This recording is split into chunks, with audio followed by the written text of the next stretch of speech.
What is going on, everybody? Welcome back to another episode of the KindaFunny Xcast, your home for all things Xbox here at KindaFunny. Of course, I'm one of your hosts, Snowbike Mike, and I am joined today by my two gaming dads, Mr. Parris Lilly and Gary Whitta. Parris, I'll start with you.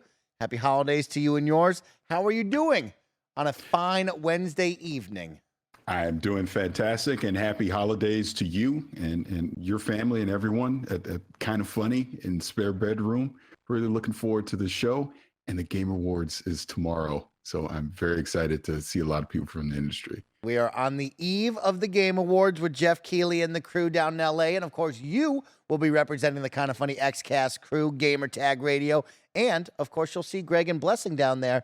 Now, Parris, you've been hyping a lot up on social media about your outfit. You know, the kids say drip. Me and Gary, the old school guys, just say you're looking good. Now, do you want to give the Xcast crew a small little teaser of what you're going to wear tomorrow? Thanos. Okay. That's all I'll say. Thanos. Okay. Gary, what comes to mind when you think Thanos?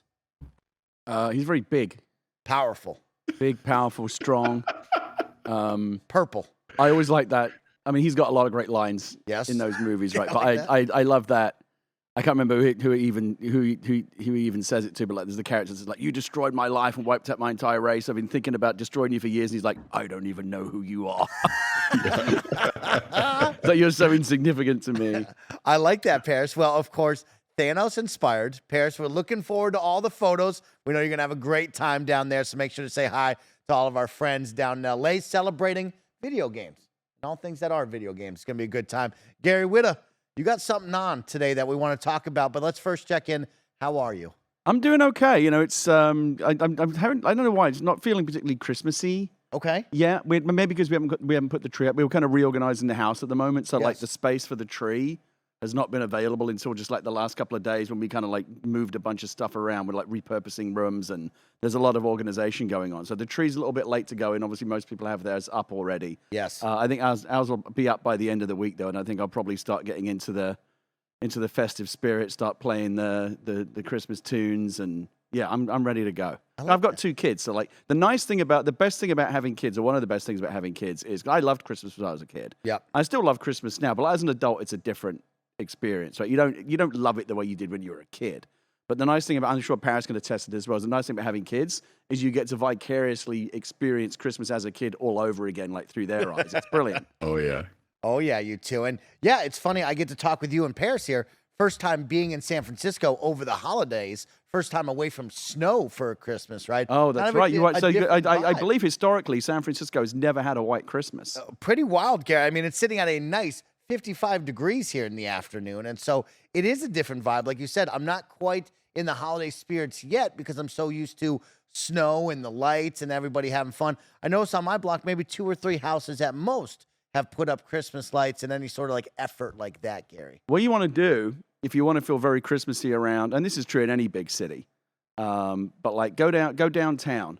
You know, they have the ice rink and they have the massive Christmas tree, and they have a big, like, they have a giant, really like Hanukkah big Christmas tree. Is huge really cool. tree, big Hanukkah menorah that they put up. Go to like the Fairmont Hotel where they have like, you know, hot cocoa, and they have a big tree, and like a couple of years ago, my kid performed in like a Christmas choir, singing all the songs. Like even the most Scrooge-like individual would be filled with Christmas cheer. At some point, go downtown and just like, you know, people shopping, and it's all very Christmassy. I love it. Okay, I like that. Parris, you have been all around the globe.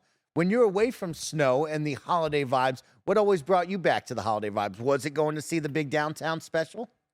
Yeah. Now I'm from St. Petersburg, Florida, so I've only had a white Christmas, I think twice. Wow. Once in Japan, and then once I was up in northern Arizona where my in-laws live, and we did a white Christmas. Other than that, I've never had one. So for me, it's always been like my family and I, we have the tradition on Christmas Eve. We go to a local area where the entire neighborhood, they put on like this whole Christmas light show that's very coordinated. So we do that whole thing. And then there's a spot that we like to go to locally where we'll have like a Christmas Eve dinner. And that's been our tradition, God, however long me and my wife have been married at this point, like 25 years. So yeah, that's been my thing. That's what gets me in the Christmas spirit. And to Gary's point, being look, spoiler alert, since I'm really Santa Claus, it's being excited to get all these presents for the kids and then their reaction when they open them. Because we let them open one on Christmas Eve and then we let them do the rest on Christmas morning. So it's always interesting which one they pick on Christmas Eve. So it's always a fun time. What a good time. Well, Gary, I alluded to it earlier. Of course, we talked about Parris Lily's drip. You and I are dripped out in brand new Kind of Funny merch, and it's exclusive. This is the new merch. Xcast merch. So, of course, you can go check out kindafunny.com/store for all of our merch drops. And for the holidays, it's finally time. 2 full years of the Kind of Funny Xcast, a year spent with Alana, a year spent plus with Parris Lily, and, of course, you and I, Gary Whitta. And we've gotten to bring a little green into this Kind of Funny studio that was filled with a whole lot of blue, and it is our turn to shine for the holidays. We have an exclusive merch drop. You got a Kind of Funny Xcast dad hat. You have a t-shirt, a long sleeve, and this very, very nice tie-dye hoodie. And, of course, Parris, the new year is soon to be upon us, and many of us say, hey, I'm going to go out. I want to work out. I want to work up a sweat. Well, guess what? The Xcast crew has you covered because both of our long sleeve and short sleeve combo are athletic wear. So you can go work out a sweat. You can feel good. You can feel loose. And you can go have some fun, hopefully shedding some pounds after the holiday festivities, just like I'm sure me and the crew will be doing here after we eat. I particularly like the baseball cap with our 3 faces Flip that on thing the back. around. Show it to them. Yeah, they just, I mean, you're not going to get a great shot of it here. Well, maybe you can. I don't know. Where is it? What camera am I on? It's our 3 little faces. Look at that. We look like the 3 Stooges. Mm-hmm. Curly, Larry, and Moe. Very nice. So make sure to check that out. I remember when we were being asked to kind of chip in on the designs, right? We said, oh, I like this one, I like that one. And then that completely forgot that they were going to be real. So what a nice treat. This hoodie in particular is a really, it's Kind of Funny. Do not skimp on the merchant. This is quality merchandise. A nice embroidered logo. Feels warm and cozy. Yeah, I like that. You can do like the Jedi, the Sith hood. Jedi. Give me the line. Give me the line, Gary. What's the line? Do it. Well, I mean, when I do Palpatine, I usually go. What do I do for Palpatine? I usually do. He's got a lot of great lines. I usually go. So be it, Jedi. But do it with the hood. Do it with the hood. What's that? Do it with the hood. Oh yeah. Okay. Well, I used to do. I mean, it's not a good impression. I just like doing it. So be it, Jedi. I can do that one. I was taken to it. It was. Like I really do like. We are quite safe from your pitiful little band. Yes, I love that. Right? Yeah, Is that better? was good. That was good. Terrific. Bravo. I'll have to hear it back. All right, I love that. Well, guys, we got a big show to get into. Let's jump right into it. Of course, this is the Kind of Funny Xcast. We post each and every Thursday at 6 a.m. West Coast, Best Coast time on youtube.com/kindoffunnygames. And, of course, on podcast services around the globe. Don't forget, if you're listening on a podcast service, please leave us a review. Let us know what you like, what you dislike. And, of course, leave some positive comments because we love reading them from each and every one of you. Of course, don't forget, we are now Epic Games partners here at Kind of Funny. So if you're buying a game off the Epic Games store, if you're upgrading your look in Fortnite, Rocket League, or Fall Guys, please use our Epic creator code KindaFunny at checkout to help support the team in a brand new way. And talking about support, of course, we want to give a big shout out to the people who support us over on Patreon. Those Patreon supporters for the month of December go like this: Delaney Twining, One Up Pest Control, Gwinnett, Brian Chaney, Alex Gertall, Jason L., Mick at the Nanobiologist, Aberson, Derek Gregg, Donald Eccles, and Jason L. Thank you all so much for your support over on Patreon for this month. And, of course, this Xcast is sponsored by Shady Rays, Rocket Money, and Factor. But myself and the team will tell you all about that in just a little bit. Guys, let's jump into it. And, oh, boy, I'm sure if you're jumping in just off the title alone, you know it's going to get a little spicy here on today's Kind of Funny Xcast episode. So let me set the tone. Let me set the story. Our topic of the day goes like this, Gary Whitta. Go on. Since the inception of the Game Awards in 2003, when it was the Spike Game Awards, to then Jeff Keighley taking it over in 2014, all the way up to this year in 2022. That's right, it was on Spike, yeah. Has never had a Game of the Year. And so when you think about the fact the Xbox came out in 2001, those awards started in 2003, that does span almost the entire lifespan of the Xbox franchise, this whole series. Pretty wild, Gary. And, of course, I know a lot of you are gawking at that saying, well, Mike, what? Don't worry, we're going to go over it all for you right now. As I said, over the span of the Spike Game Awards and the Game Awards itself, Xbox Game Studios has never had a Game of the Year award winner. Your Game of the Award winners are quite eye-opening, Gary. When I'm going to go through them with you. Spike Game Awards started in 2003. Parris, Lily, you won't believe what won the Game of the Year that year. It was Madden NFL 2004. And I'm going to go through We've come a long way. That very much feels like something that would have been done in the Spike TV era. Yeah. And I'm going to go over the whole year right now, or the whole year's KOTOR up to came this. out that year. Madden What a NFL joke. 2004, Grand Theft Auto San Andreas, Resident Evil 4, Elder Scrolls 4 Oblivion, BioShock, GTA 4, Uncharted 2, Red Dead Redemption, Elder Scrolls 5 Skyrim, The Walking Dead the game, GTA 5. Then the Game Awards with Jeff Keighley began in 2014.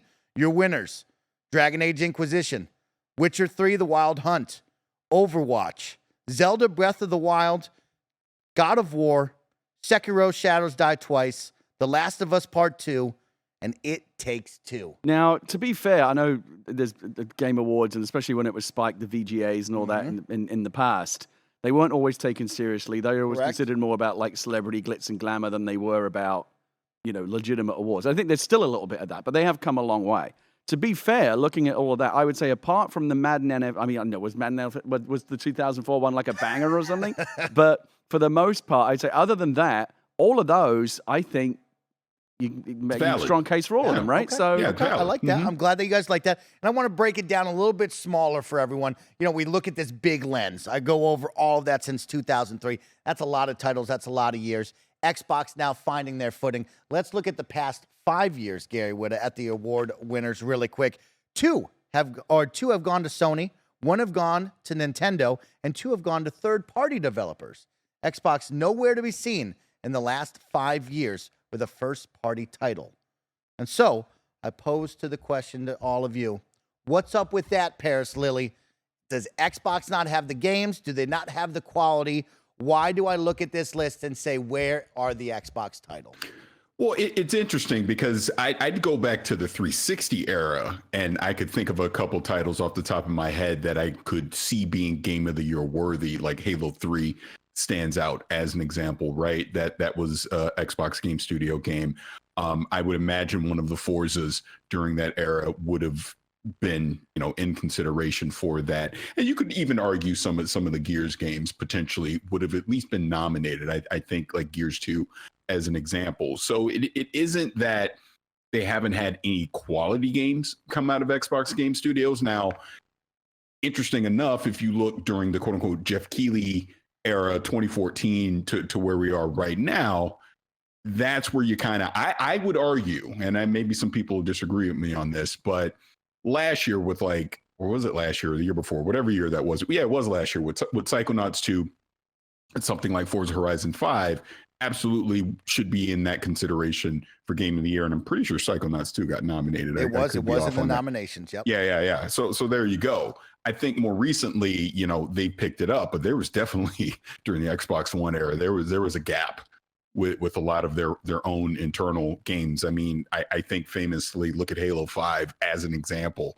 of a game that you would think would be up there for Game of the Year consideration, and it wasn't even close. I think of another game that they came out with like Recore, which there was a lot of potential when we first heard about it, but ultimately it just didn't stick the landing.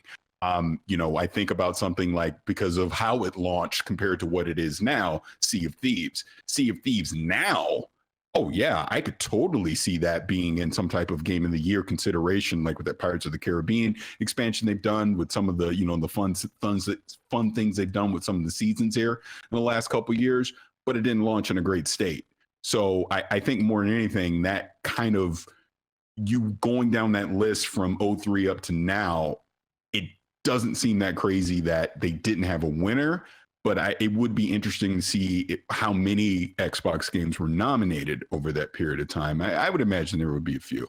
Yeah, you bring up nominations, and I want to kind of focus on the Game Awards itself. I didn't do all of the writing for the Spike Game Awards, but I will say there was a number of Xbox titles during that 2003 to 13 era that were nominated to be in the running for it. But since 2014 to 2021, only 3 Xbox Game Studio games have been in the nominations of the top 5s, with The Outer Worlds from, of course, Obsidian Entertainment, Deathloop from, of course, Arcane, and then Psychonauts 2 with Double Fine. So 3 out of the potential 6 every single year have only been nominated there. And a couple of those are all multi-plat as well. And that is the hard part about that. Gary, what do you hear? Only 3 games have been nominated there from the Xbox side of things. What does that make you think? I mean, I have a bunch of kind of random disjointed thoughts on this. First of all, just completely by the by, like a pro nothing. It's very weird to not see a Mass Effect game on this list, particularly Mass Effect 2, Yes. which to my mind is one of the best games ever made. What I have to won remind in 2010? I mean, What so won? Red Dead. That's the only reason why it didn't win, because there Red you Dead go, was there like you go. even like as good, if not even better. But for me personally, I mean, my 2 favorite games of that generation are Red Dead Redemption and Mass Effect 2. But I would have, in the end, I would have to give it to Mass Effect 2. It's so good. Yeah. So it's weird, just weird not to see Mass Effect represented here at all. 1 and 3 are both, I think, people will argue about, but 2 is an absolute, just stone cold classic. Anyway, that's nothing to do with Xbox. Yeah, there's a big gap. I've said it before, I'm an Xbox fan, but the Xbox One generation is just a tax write-off. Like, it's a big black hole of nothing. There's like I struggle. I've had this before on the Xcast. I think that's the worst dig I've ever heard for the Xbox One generation. God damn, Gary. It's like that, I've talked about this before, from the botched launch to the Kinect and the multimedia strategy and the cable pass-through, and nobody wanted that. And I just remember it was doomed from the start, and they never recovered. But even looking back now, like people say to me, like, what are your highlights of the Xbox? What are your favorite games that were on the Xbox One? I struggle to think of almost anything. It really was. That could have been the generation that killed the Xbox. Thank God it came back swinging, and 360 was so strong before it. I think people were willing to kind of put up with the lean years. But that's one of the reasons why there's a big black hole with the Xbox One. Just nothing was going on. I feel like I would need to see a list to jog my memory, but I feel like if there was going to be something on here, Halo 3, Parris's point, I think Halo 3 is probably considered overall the best of when you think about of their time, Halo 3 is probably the best one. Fable, I mean, Fable is prior to 2003, isn't it? Or it would have been right there. So right around there, that was an original Xbox game, so it would have been like right at the beginning. Yep. And then and here's the other thing, and this is an interesting point, I think. Probably their best candidate for like an overall game of the year that's exclusive to Xbox from Xbox that they've ever had would be what I think would be one of the Forza titles, and probably Forza Horizon 5. The problem is, and people in the comments can say what they want, this is nothing about defending Forza. I personally think that there is a genre-based bias against driving games, and you can throw fighting games in there as well, where you can have the best driving game award, and and those games will fight out over that. But I feel like when people look at Game of the Year, they just never consider driving games or fighting games. They're never allowed out of that box to compete for the big prize. Do you know what I'm saying? Totally, Gary. Yeah. Parris, you agree with that? Did I hear you agree with that? 100%, Gary. I think Forza Horizon 5 launched last year, and the big debate was, it was so close to the cutoff date. We didn't have enough time to spend with it, right? And we saw IGN give a lot of flowers to Forza Horizon 5. A lot of people spoke highly about it. It was their game of the year last year for IGN as well, and that's why it was super impressive, because, there is definitely a bias and kind of uphill battle for these types of games. I mean, if you look at Forza 5, at the end of the day, I was ultimately overwhelmed by it because the game gives you so much to do and it throws so much at you. I actually found it overwhelming, and I don't think it's as well curated as it could be, but it's obviously a technical tour de force. And in terms of overall game design, all the things, if for people that are willing to really get their teeth into it, all the things you can do, the atmosphere, just everything, it really is like a masterpiece. But I feel like that is something that has held Xbox back. I feel like their best shot was a game that was always going to be somewhat encumbered by the fact that people look, is there a driving game anywhere on this list, or a fighting game? No. Let me break it down. Since 2014, since the Game Awards inception with Jeff Keighley, here's the genres with you. You have a winner: Dragon Age Inquisition, Witcher 3 Wild Hunt, Overwatch, Zelda Breath of the Wild, God of War, Sekiro Shadows Die Twice, The Last of Us Part 2, and It Takes Two. Now, one of those is a first-person shooter game. The rest all would fall into the bucket of third person, Third-person, action-adventure. cinematic, story Yeah. experience, epic Correct. sweep, epic scope. Those are the sexy genres, right? And this reaches back to a conversation when we had recently about looking back on the last 2 years of the current Xbox generation. Is that they haven't delivered the games in that area. The sexiest genre that is most likely, and we're going to see it again this year. It's going to be Elden Ring or God of War, right? It just is. Yeah. Unless there's another It Takes Two shocker, and I don't see where that comes from. It's going to be another game in that spirit. And again, there's nothing wrong with those games. I love them. They're actually my favorite kind of games. The big epic. I just talked about Mass Effect. I love those kind of games. Those games are kind of the, you know how like certain kinds of movies are always more likely to win the Oscars, as opposed to, things that might be more popular or things that fall into certain genres. That's also true when it comes to award time. We look at these big cinematic, Hollywood-esque, prestige dramas, Last of Us, Uncharted, God of War, the things that Sony are really good at and the things that Microsoft are not so good at. And we said Microsoft needs to get into that space with those big cinematic epics. That, I think, is one big thing that's holding them back from being a serious contender come awards time. Parris, I want to hear your thoughts on all of this. Yeah, so I want to take a slightly different angle on everything that Gary's just talking about, because as he's talking about it, I'm thinking to myself, like Lost Odyssey is another game that you could kind of throw into the category from the 360 era that could have been considered, right? The overall big issue is, and they're trying to correct it now, obviously, Microsoft simply has not had enough internal studios to bring out original content, just from their first party lineup. If you look at them traditionally over their 21-year history, they've always partnered with someone, or they've made a big third party exclusive deal to have a game. Because when I go back to the 360 era, like ironically enough, BioShock won the award in 2007, right? It was an Xbox exclusive that year. Mass Effect was also that year, which was an Xbox exclusive, but you don't consider them quote unquote Xbox games anymore, because obviously they were made by third-party studios. Obviously, this Xbox One era, you had the Fable game they were going to make got canceled. Scalebound got canceled, as an example, right? And you didn't have anything to fill in the gaps with that. I joke all the time about Banjo-Kazooie, but I will die on the hill that Banjo-Kazooie is an IP they own, and they've wasted its potential, in my personal opinion. That, think about that Mario trailer that we just saw, right, for the movie. Great, everyone's loving it. You could have curated that Banjo-Kazooie IP, not that it's going to be on the scale of Mario, but you could have been building it up over the past 20 years to be that must-have platformer.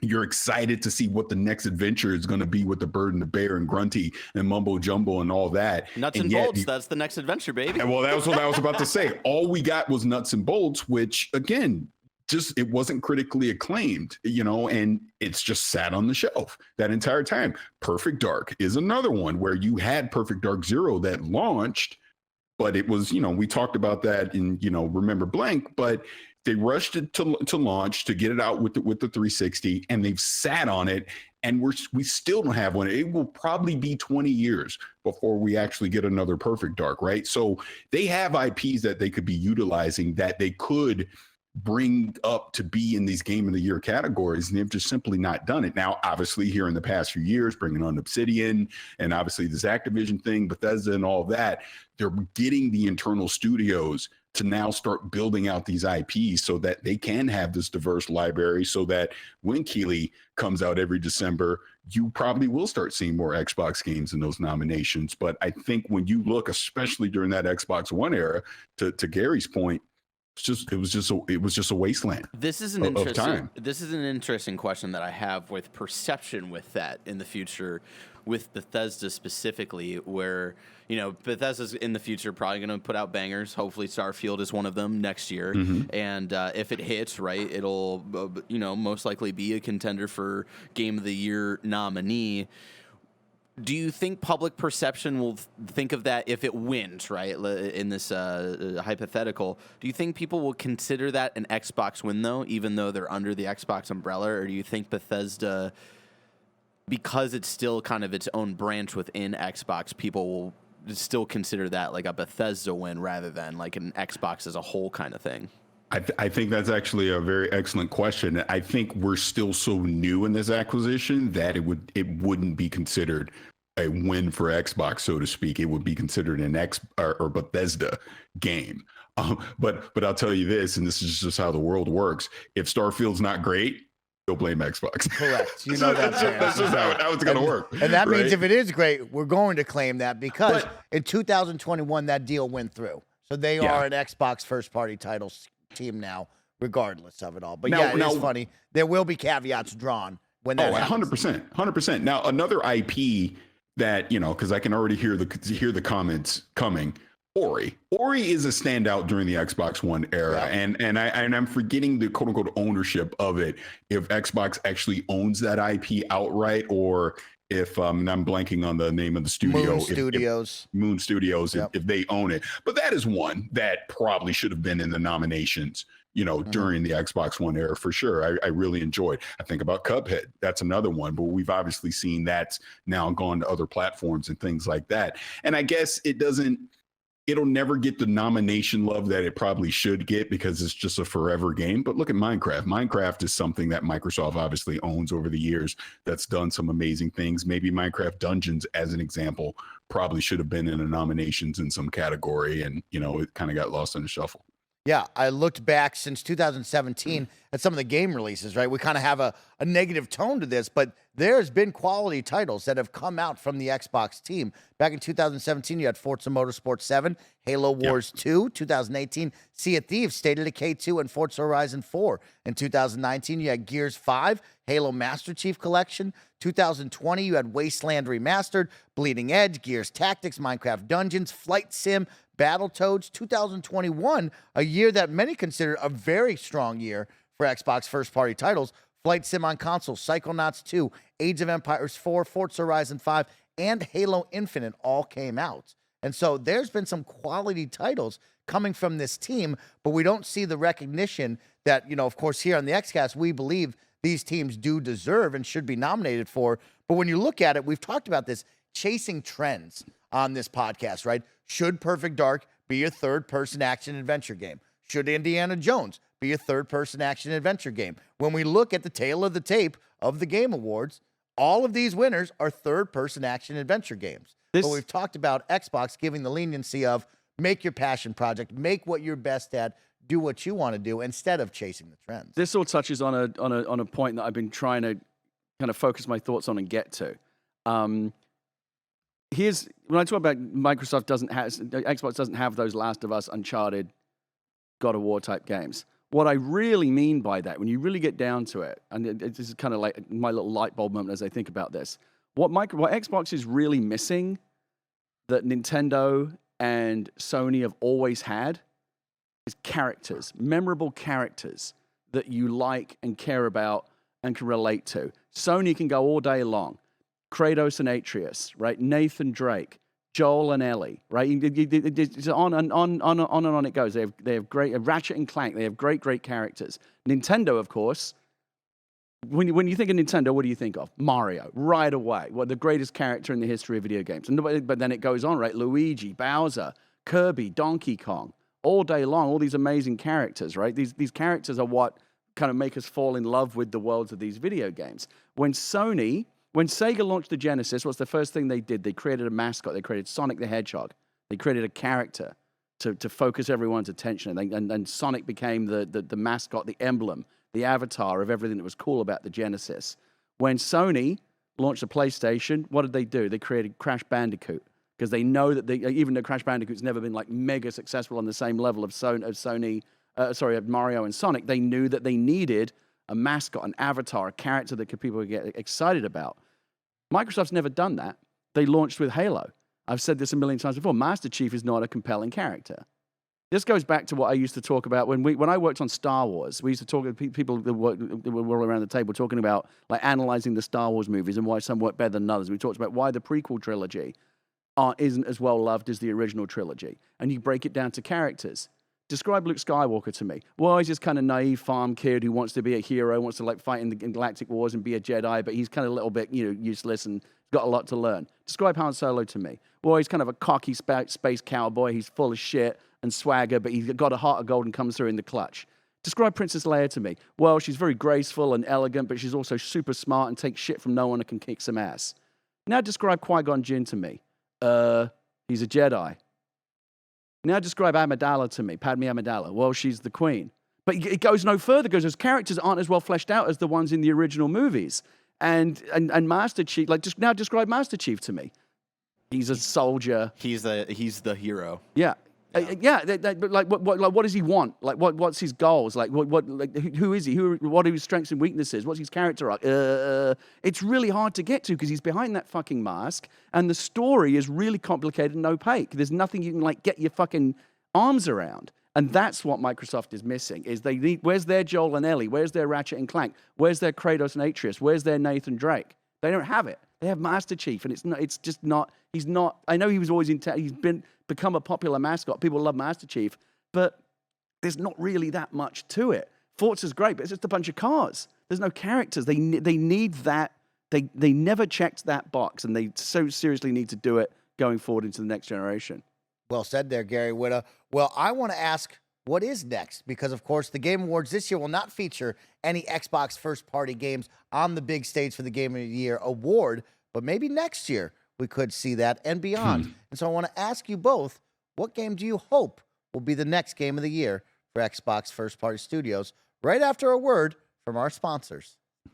Shout out to Shady Rays for sponsoring this episode. Look how cool I look. You too can look this cool without breaking the bank this holiday season. Shady Rays is an independent sunglasses company that gives you the features of $200 shades for a fraction of the price and a fraction of that price during their holiday sales. Shady Rays are premium polarized shades featuring world-class optical clarity, substantial durability, and styles catered to everyone and every lifestyle. If you lose or break your shades on day one, they told us that they will send you a brand new pair, no questions asked. Dropped in the lake, off a cliff, anything, they'll replace them. The lost and broken coverage transfers to anyone you gift them to. They'll get great polarized shades and protection no matter what happens to them in the future. They stand by their product and told our team that if anyone has a problem, they throw profit out the window and do what it takes to get it right. Exclusively for our listeners, Shady Rays is running their deepest deal of the season. Use code KindaFunny for 50% off 2 or more pairs at shadyrays.com. Buy one, get one free. You can get 2 pairs for as low as $54 at shadyrays.com using the code KindaFunny, where you can find all their newest and best shades. Shout out to Factor for sponsoring this episode. We all gotta eat, and sometimes having to prep that food is the one thing really getting in the way of your day. With the bustling holiday season well underway, ready-to-eat meal delivery can lend a helping hand. Factor shops, preps, cooks, and delivers to your door so you can enjoy chef-crafted, dietitian-approved meals during the holidays minus the hassle. Plus, with 34 meals per week, including Gourmet Plus, Keto, Calorie Smart, Vegan Plus, Veggie, and 36 Plus weekly add-ons, you'll have plenty of nutritious, flavorful options to choose from. Factor's cheaper than dining out and takeout, plus the money you save towards holiday fun and you time. And thanks to Factor's commitment to ingredients with integrity, you can enjoy flavorful chef-crafted meals, guilt-free like their creamy Parmesan chicken and 3-bean vegan chili. A ton of us here at Kinda Funny have been so thankful for Factor since we've been here in the new studio, and you can too. Head to go.factor75.com/KindaFunny60 and use code KindaFunny60 to get 60% off your first box. That's code KindaFunny60 at go.factor75.com/KindaFunny60 to get 60% off your first box. Shout out to Rocket Money for sponsoring this episode. We all love gobbling up content, and we have an understanding of what subscriptions we use, or do we? Do you know how much your subscriptions really cost? Most Americans think they spend around $80 a month on subscriptions, when the actual total is closer to 200 plus. That's right, you could be wasting hundreds of dollars each and every month on subscriptions you don't even know about.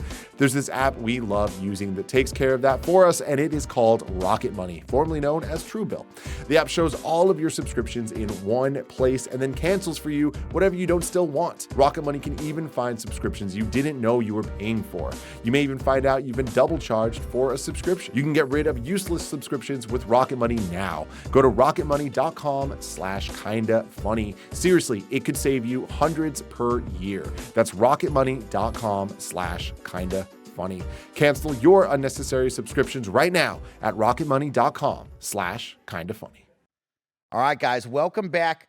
So, like I said before the commercial break, I want to know, when we look at the future, we know some upcoming games for 2023, Forza Motorsport, Redfall, Starfield. We have the unknowns with no dates like Fable, Elder Scrolls 6, Perfect Dark, Hellblade 2, Avowed, Outer Worlds 2, State of Decay 3, and so much more. And I want to know from you two, what game do you hope takes home the Game of the Year award for Xbox in the first-party studios? I don't know what I hope, but if you're thinking about what's most likely, on paper, it's got to be Starfield, right? That's got to be the number one contender. Okay. I don't even know if there's anything in the same sentence. Like, oh, well, it's going to be either Starfield or, like, what's the second part of that? I don't know. I didn't even know what you'd put in there. Yeah. That's good right there, Gary. For me, it's Fable. I think Fable is going to tick a lot of those boxes that you just talked about. It's just character. vaporware, though, isn't it? Like, Yep. I mean, all you're going off of is the strength of the name and the fact that it's a beloved franchise, and we hope it's so it has the pedigree to be good, but we just don't know enough about it. I haven't seen enough to really make an educated guess. I'm going to go with Fable for me. Is right, Gary. It's a tough one to say. Parris, what do you look at for upcoming games and beyond? I mean, everyone's going to say Starfield, right? Because that's top of mind, and we, knock on wood, are getting that here pretty soon, within the next, 6 to 8 months. But I'm going to say Hellblade 2. I think that's the one from a narrative standpoint, the sound design that they did from the first one. What is going to be the evolution of that as we go into this sequel? The use of Unreal 5 from a visual standpoint as well. That's the one that I have my eye on when we talk about end of the year award season. If it's, again, I hate saying this because it's not a fair thing, because all this is very subjective, but I'd be surprised if it lives up to its potential if it's not in the nominations. Knock on wood, if it were to come out in 2023 or whatever year, if it's not in the nominations for that award season. So yeah, I'll say Hellblade 2. All right, guys. Well, we are on the eve, as of recording this, of the Game Awards. Of course, many of you will be listening day of or beyond. So hopefully you enjoy the show. You have some fun. We get to see some great nominations and some great award winners for all the incredible games that came out this past year. Also, if you're listening to this the morning it comes out, just a reminder that Games Daily will be starting later in the day, not at 10 a.m. Pacific, but at 1 p.m. Pacific, and then I imagine Mike will be streaming some fun games at 2, and then we'll go right into the Game Awards live reactions at 4:30 p.m. So come hang out with Mike, Andy, Tim, and myself. It'll be a fun time. So now, guys, we're talking about quality games. We're talking about the future of what we expect from Xbox when it comes to quality. And, of course, sometimes quality means a raise of prices. And guess what? Xbox is set to raise prices on first-party games starting in 2023. Announced this week, Microsoft and Team Xbox will raise the prices for all games built for Xbox Series X and S from $60 to $70. Titles like Forza Motorsport, Redfall, and Starfield will now cost $69.99 at launch and are also included in Game Pass subscriptions. Of course, IGN had the news, and they cited with Microsoft, this price reflects the content, scale, and technical complexity of these titles, a Microsoft spokesperson told IGN. As with all games developed by our teams at Xbox, they will be available with Game Pass the same day they launch. Other, of course, companies have raised the price of next-gen titles like Sony, Ubisoft, and Take-Two Interactive. Gary Whittle, we talk about quality. Now we talk about price hikes. What do you feel about this $60 to $70 jump for Xbox first-party titles? I don't think it's unreasonable, and I don't think it's unexpected. And I don't say that because I'm a Xbox fanboy. We could be saying this about PlayStation or Nintendo games, and I'd say the same thing. I remember when games went from 50 to 60. Now, I think that was the 360 PlayStation 3 generation when games went from 50 to 60. And there was much wailing and gnashing of teeth back then as well. But look, inflation is a bitch. Prices go up. The price of movie tickets go up. Everything goes up over time. The idea of there being like a $10 bump every generation or two, I think, it's just part of, the economy. It's just part of and especially since, again, games, I totally believe, I don't have the numbers in front of me, but I'm sure that if they did, they would demonstrate that, the development budgets of games have gone up because as the hardware has become more powerful and expectations have risen, like, a game like God of War 2 must cost an absolute fortune to make compared to, like, what, say, for example, the original PlayStation God of War would have cost to make, because it's you need so many more people to do the art and the music and the level design and all the support. Look at how long it takes for credits to roll on a AAA game these days, right? A really long time, like as long as like the big Marvel movies that have 1 million visual effects and stunt people. Like it's like that on video games now. I remember when I rolled credits on The Quarry. And I sat through because I thought maybe there's going to be sometimes you sit through it because you think maybe there's going to be something at the end. Also because the music they were playing, it was cool. And the credits were playing, they were playing like this bonus kind of like from the in-universe podcast content. So you had something to listen to as well. But I remember thinking, man, these credits are long. And it wasn't just people that worked on the game at that studio. It was like 7 or 8 other studios. They were all kind of coming to the table to have to develop these games. It's becoming extremely expensive to develop games to keep matching the expectations of what we think of from AAA now. So yes, it's never great when prices go up, but I think it is as inevitable as the tides. And again, maybe just an even better argument if you haven't already to get Game Pass. Although again, I imagine at some point we'll see a price bump there as well, because these inflationary forces that we're seeing are universal. They affect everything. Yeah, Parris, that's where I want to take it to you. Of course, we heard Phil Spencer stating, hey, we're doing our best to hold off the price hike. We know that others in our area are doing that, and Xbox may or soon follow suit. Did you think it would be the first-party titles going up over a Game Pass subscription and or even the consoles in your mind when we first started this? I think the fact that they're obviously still trying to grow Game Pass and they're trying to get as many people on board, that would probably be one of the last things they're going to raise the price on, because if you have a price hike on something that you're trying to still build an audience on, you're just going to dissuade people even more so from wanting to jump on board to it. And to Gary's point, unfortunately, we're in unique economic times right now. Inflation is a real thing. Prices are going up all over the place. I am 100% not a fan of these games going up to $70. I want to be crystal clear on that, but it was inevitable. It was going to happen. And if you go back to things that Phil Spencer has said here over the past couple months, yeah, it's great that this holiday they were able to keep prices the way that they are. Hardware, obviously, there was a great holiday sale on the Series S, things like that. But we knew at some point this was going to happen. If I have a disappointment about this, about the timing of it, we just talked last week about the first 2 years of the Series X and the S, and it's almost like we get to 2023. Finally, we're going to start getting these games that we've been anticipating that were going to be for the Series X and the S. And the moment that happens, you raise the price. So we never truly got the benefit of these true next-gen games at a $60 price point. We're basically following the industry standard, because obviously PlayStation is we're seeing a lot of other party publishers at $70. So now that we're getting the Starfields and the Redfalls and the Forzas of the world and the Hellblade 2s and beyond, obviously they're all going to be at $70 as well. I would imagine if there is one silver lining in this, a game like Pentiment, as an example, some of these smaller games, I don't see those being $70. I think those will still come in at a reasonable price. But the big games like the Starfields of the world moving forward, yeah, they're going to be $70. And yes, Game Pass is a way to kind of ease the pain of that, because the price of that has not raised. So if you are interested in Game Pass, definitely go ahead and subscribe to that now and be able to take advantage of getting these games in 2023. But to Gary's point, it's inevitable that Game Pass at some point is going. I would not be shocked if the price of Game Pass goes up in the next 12 months. I get these emails all the time because all of my subscriptions, like Netflix, YouTube TV, Apple TV, Hulu, you name it. I get an email all the time. Oh, we've adjusted our pricing, and of course, what they mean is they've jacked it up.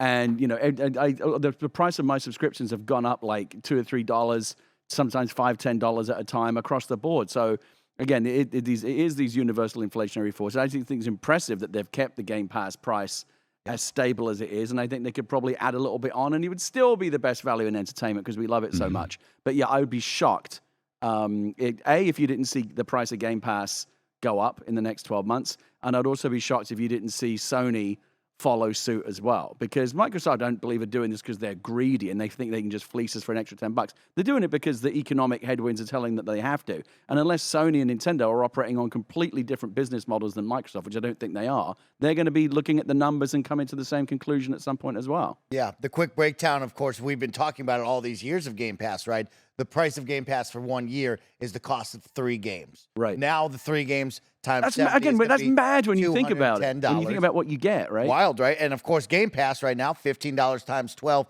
you're coming in at $180 right now. So about a $30 difference. That could be your small price increase for the first time on Game Pass, but we'll see what happens here over the next 12 months. This is your first price increase in the Xbox world here after the statements from Phil Spencer and the team saying they're doing their best to hold off. But another thing that Phil Spencer is trying to hold on to is that Activision Blizzard deal. And man, we've talked about it a bunch over these past couple months, especially with all the regulatory bodies now taking a look. And yesterday, there was a wild tweet, a tweet that made me say what?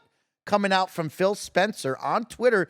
He wrote, Microsoft has entered into a 10-year commitment to bring Call of Duty to Nintendo following the merger of Microsoft and Activision Blizzard King. Microsoft is committed to helping bring more games to more people however they choose to play.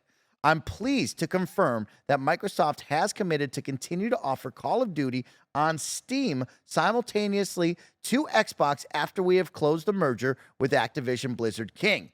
So Parris Lilly, this was at 8 o'clock at night last night. I read this. I said, oh my gosh, there's got to be a fake account.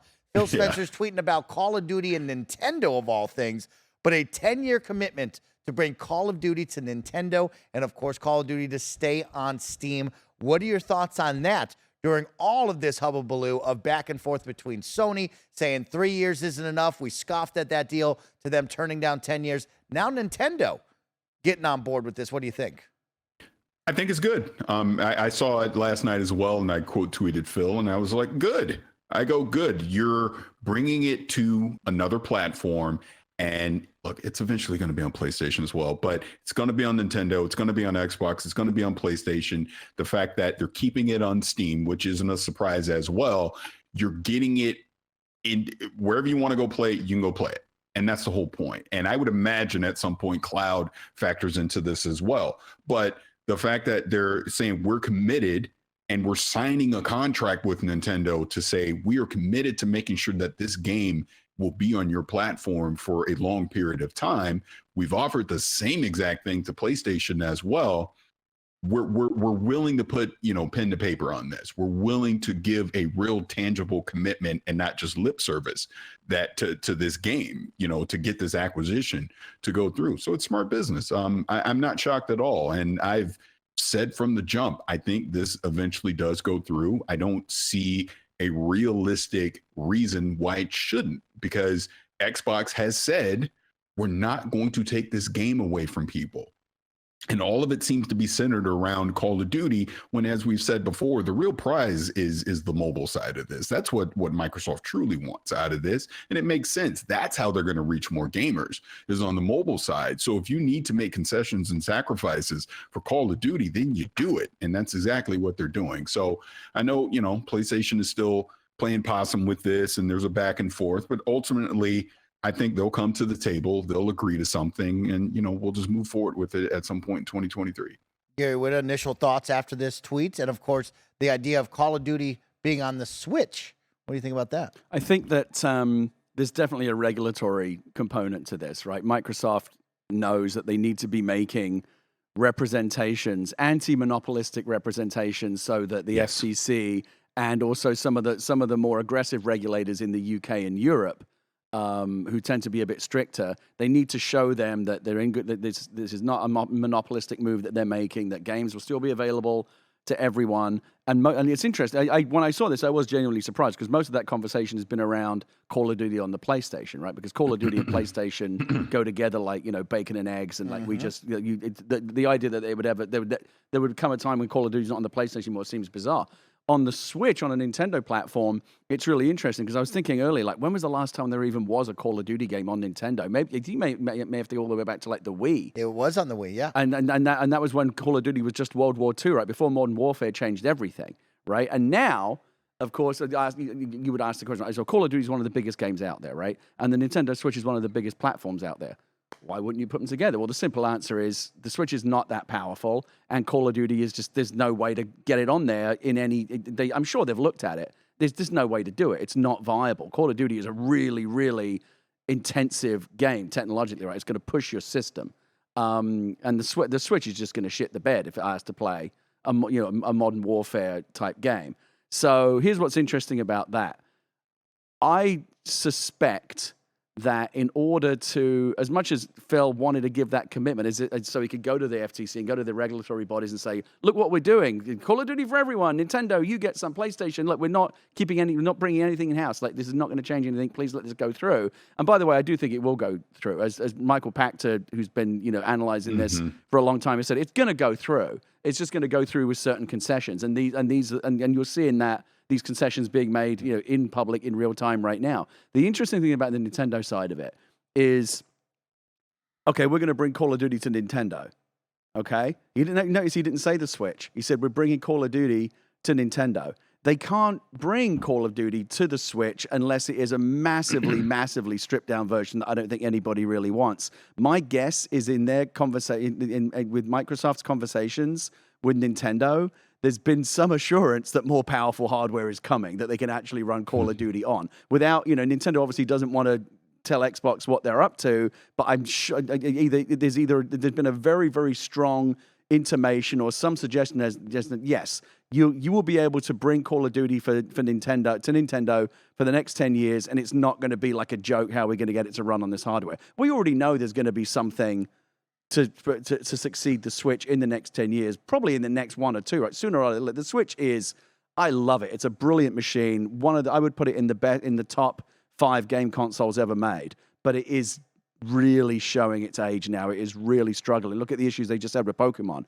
one of their flagship titles. New hardware is coming, and I suspect that Microsoft either just strongly suspect that without having to be told, or Nintendo made some kind of representation to them that, yes, don't worry, we will be providing hardware that you can develop Call of Duty games on. Yeah, and of course, many people will point out Apex Legends on the Switch. You have streaming on the Switch for certain titles that are superior and stronger than. That cloud model could be another workaround in the short term as well. How like Control and other games that shouldn't really have any business running on the Switch, running through the cloud, actually doing it pretty good. Well, the pressure continues to be put on PlayStation from the Xbox side of things as of last night with the 10-year commitment of Call of Duty, not only being with Nintendo, but also Steam, which is very, very exciting as well. As a Steam user myself, that is always great to see more games on that ecosystem, more games everywhere around the video game world. To send us off today, Parris Lilly, we're going to go high. We're going to go soar because you are our pilot into the danger zone, and we got to celebrate because Flight Sim has hit a new milestone. In the 27 months since the release of Microsoft Flight Sim, the team has released 27 updates that all have been free. Shout out to the team right there because that's awesome. And today they celebrated the milestone of 10 million pilots taking to the sky. Mr. Danger Zone, what do you think about 10 million on Call of Duty or on Microsoft Flight Sim? Oh, I love it. I absolutely love it. Jorg is the man. I mean, what him and his team has been able to do with Flight Simulator here over the past couple of years, like you just alluded to, all the updates has been phenomenal. And then just culminating here with that 40th anniversary update that they're putting out. Plus, we know there's more coming, down the road for Flight Simulator. To see that 10 million people have given it a try, both PC, console, and now cloud. It's great. I mean, more people need to play it. It's a peek at the future of what gaming is going to be because they utilize Azure to basically recreate planet Earth in that game, right?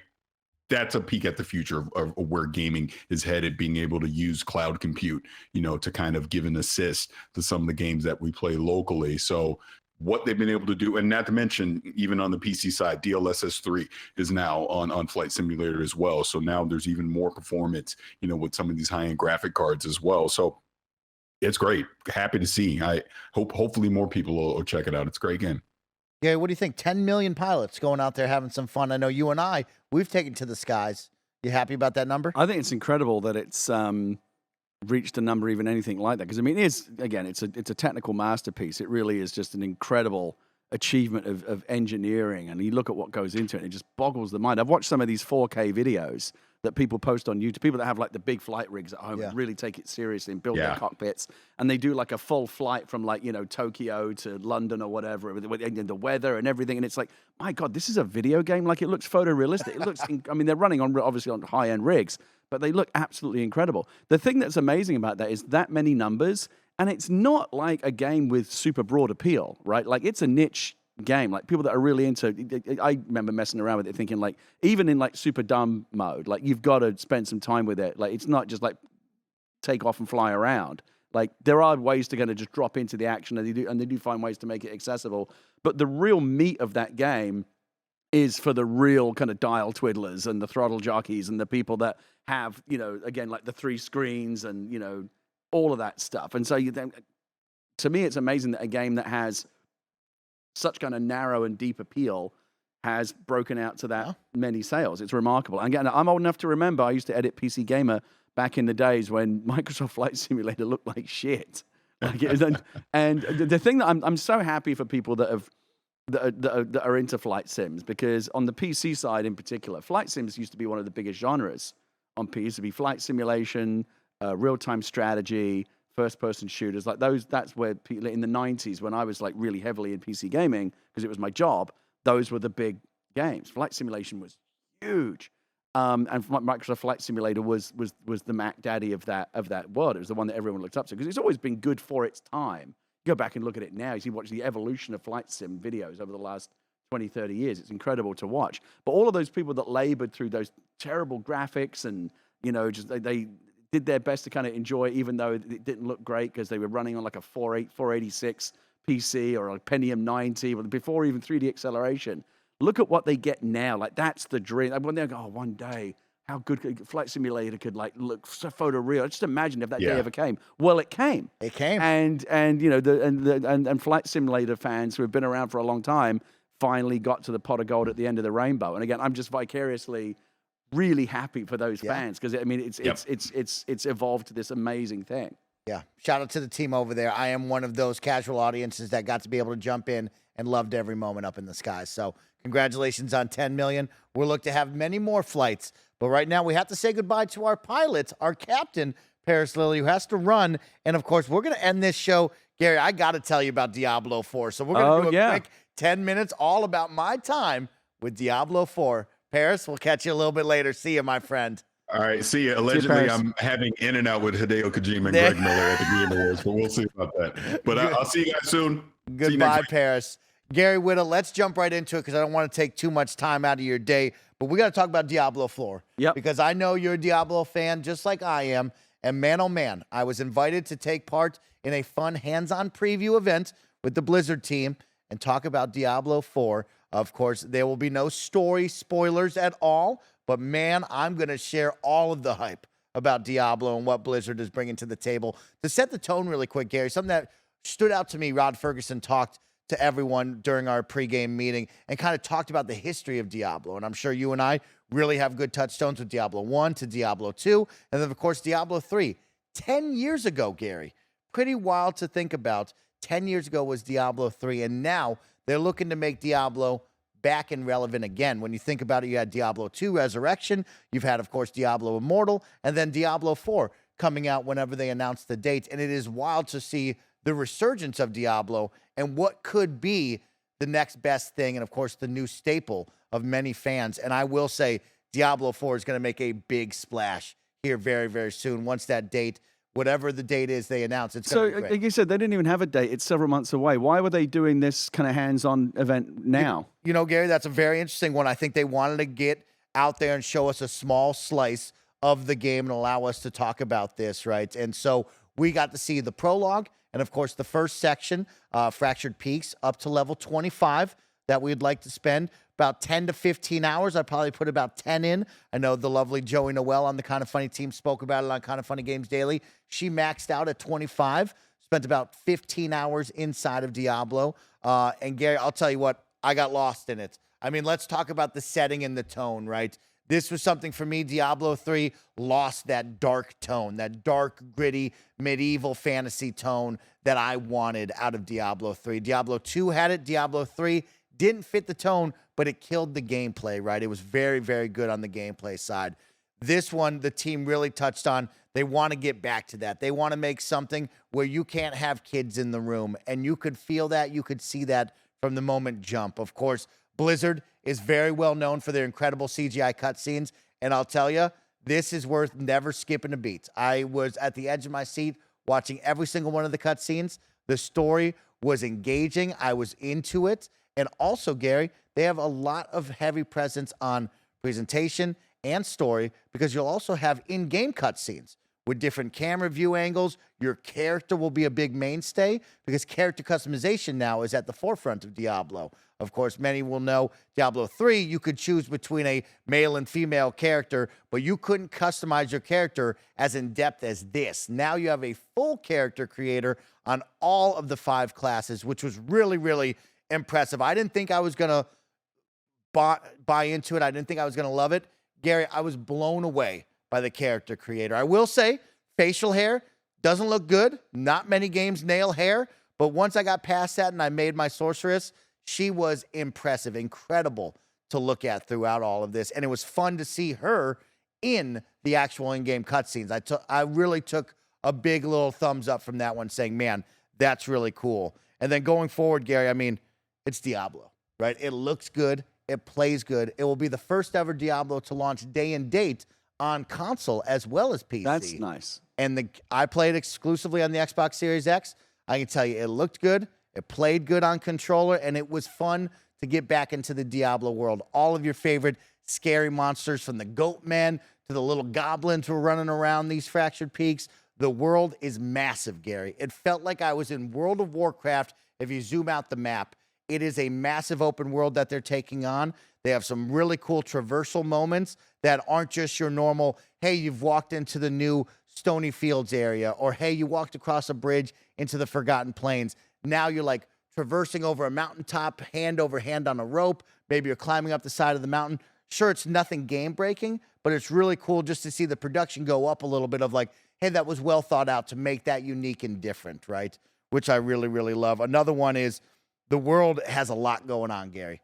It's got missions. It's got side quests. It's got random encounters with big old bosses if you want to find the biggest and baddest creatures. They have these things called strongholds, which are like these big areas that, of course, used to be towns inside a sanctuary of the world, but now have been overrun by monsters. If you beat up the monsters inside of it, you'll recreate the world how you see it. And, of course, you'll invite back the townspeople and kind of make the world livable again, which is really, really cool. And I could go on and on, Gary. I'm blown away by how good Diablo 4 was to play and check out. I would describe myself as a casual Diablo fan at best. I've kind of flirted with the series over the years. I remember playing 1 and 2 back in my old PC gamer days. I think I had Diablo 3 on PlayStation. Couldn't quite get into it.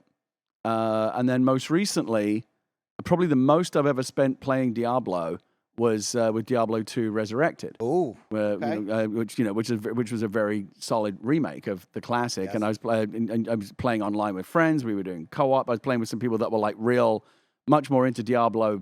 You know, they were going and like clearing out dungeons for me, and like they knew exactly what they understood everything. And you know, it's helpful and fun to play with other people that know the game well like that. So I enjoyed it, but I had probably like 50 hours in, and I was like, I'm just kind of done. Like, it's not a game that's ever really got its claws into me, but I'm fully aware that people that are into Diablo are really, really into Diablo. Like that game has a fan base. Oh my God. And, you know, it's interesting because the Diablo name has been dragged through the mud a little bit lately, Diablo Immortal, though it's making, I'm sure, a lot of money for Blizzard and Activision.